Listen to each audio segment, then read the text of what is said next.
La veuve. Le sourire est en fleurs sur les lèvres des belles, dans la saison d'avril et des robes nouvelles. Salut, aux rubans clairs, guimpe et col brodé, bonnets aériens, toute la panoplie, révélant le bon goût d'une femme accomplie, traîne sur les fauteuils. Les tiroirs sont vidés.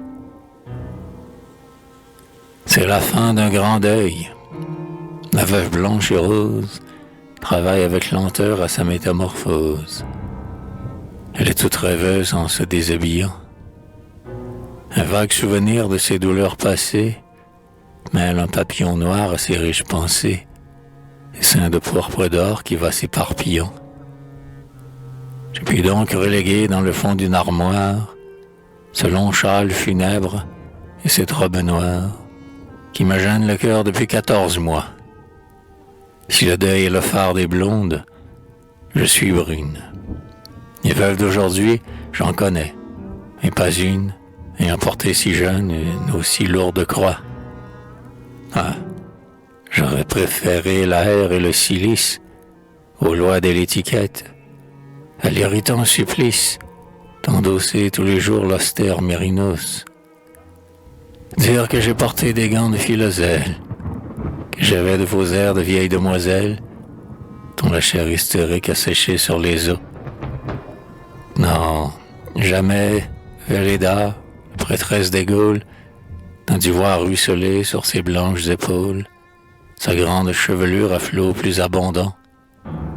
Et, sans trop me flatter, j'ai vraiment peine à croire que mon piano d'érard est un clavier d'ivoire, d'un ordre aussi parfait que mes 32 dents.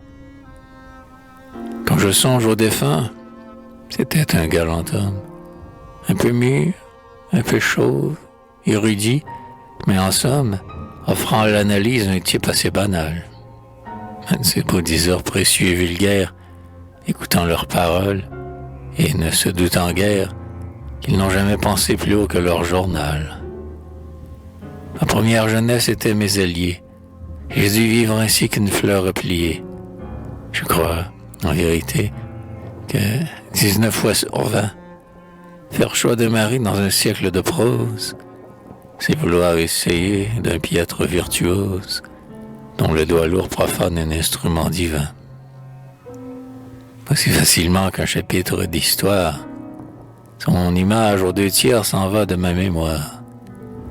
C'est une vague estompe, un pastel affaibli, et je retrouve à peine au fond de ma pensée un relief indécis de médailles effacées, un profil incertain qui se perd dans l'oubli.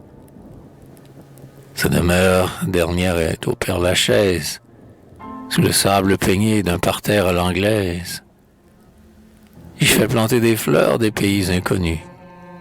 L'hiver comme l'été, son boulingrin verdoie. Le sophora pleureur du Japon s'y déploie. Enfin, c'est un des morts les mieux entretenus.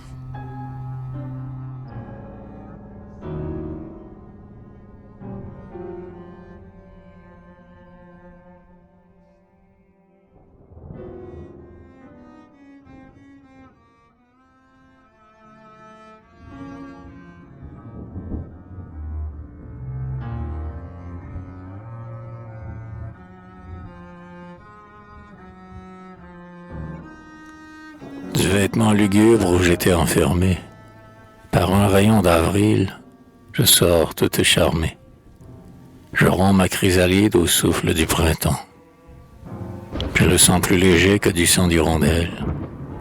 J'aimerais à pouvoir m'envoler d'un coup d'aile dans l'éther bleu, mon âme à la couleur du temps. Mes robes de satin, de soie et de barège ont l'aspect de brouillard, de tourbillon de neige.